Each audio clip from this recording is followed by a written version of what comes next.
Welcome to Section 4.2, Part 2. This is the 30th session of the CISSP exam prep series. This part turns from computer crime toward the laws that protect ideas in creative work. In this session, we'll cover the 4 pillars of intellectual property and how software fits among them. We'll answer several questions. What is intellectual property and why does it matter? How does copyright protect creative work? What do trademarks protect? What do patents protect? What are trade secrets? And how do modern software licenses actually work? Why does this matter beyond the exam? Because in a service economy, ideas are often the most valuable thing a company owns. Picture a startup whose entire worth is its recommendation algorithm and its brand name. If you cannot tell a copyright from a trade secret, you cannot advise on how to protect either one. Choosing the right form of protection is a security decision, not just a legal one. What is intellectual property and why does it matter? It is the collection of intangible assets a company creates with its mind rather than its machines. A recognizable brand, a secret recipe, a clever invention, a body of writing. These are all intellectual property. As economies shift from making goods to providing services, these assets often outweigh the physical ones. A whole family of laws exist to protect the owner's rights. Think of it as fencing off the products of imagination, so that others cannot simply harvest what you created. How does copyright protect creative work? It guards original works of authorship against unauthorized copying. Copyright covers categories like writing, music, art, film, and sound recordings. For software, it protects the actual source code as a literary work, but not the underlying idea or process. Protection is automatic the moment you create the work, though formal registration strengthens your hand in court. And there is a modern twist. A dedicated digital act bans tampering with copy protection controls and shields service providers from liability for what their users transmit. Picture a signature baked into a song. Anyone can hear it, but no one may legally clone it. What do trademarks protect? They protect the words, slogans, and logos that identify a company and its offerings. The goal is to prevent confusion in the marketplace, so customers know whose product they are buying. Like copyright, basic protection is automatic once you use the mark in public. Formal registration adds official recognition and lets you use the registered symbol.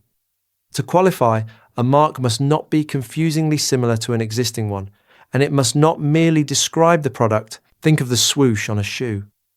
It says nothing about rubber or laces, yet everyone knows the source. What do patents protect?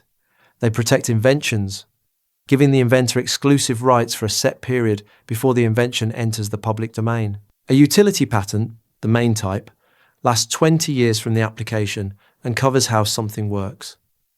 To qualify, an invention must be new, useful, and not obvious. There are also design patents, which cover only the appearance of a product and last 15 years, and plant patents for new plant species. Picture a temporary monopoly. In exchange for publishing exactly how your invention works, you get years of exclusive use. Then everyone may build on it. What are trade secrets?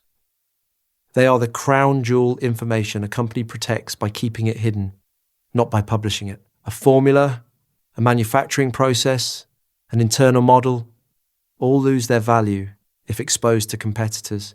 Unlike copyrights and patents, you never register a trade secret because registration would force public disclosure and end the secrecy.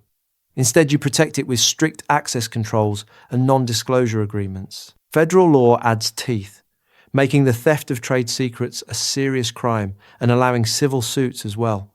This is why source code is often guarded as a secret rather than merely copyrighted. Think of a locked recipe vault that only a handful of people may ever open. How do modern software licenses actually work?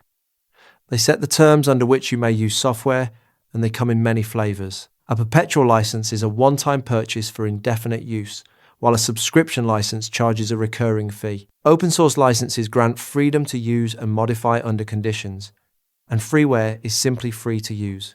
Enterprise agreements cover a whole large organization, and end-user agreements spell out individual rights during install. Concurrent use licenses cap how many people use the software at once. Named user licenses tie access to specific people, And cloud service agreements govern software delivered over the internet. Think of it as a menu of rental contracts, each drawing the line between what you may and may not do. So let's bring it together. Intellectual property is the intangible value a company creates with its mind. Copyright guards creative expression and source code, with the Digital Act protecting the controls around it. Trademarks protect brand identity, and patents protect inventions for a limited term in exchange for disclosure. Trade secrets protect value through secrecy, backed by strong controls and federal law. And software licenses set the rules of use across a wide menu of models. Match the asset to the right shield, and you protect what a modern business is truly worth. The MCQs covering all the topics and concepts from this session are available on RooCloud.com. Practice the chapter-specific MCQs before moving on to the next session. Thanks for watching. If you have any questions or feedback, post a comment below or email us. I will see you in the next session.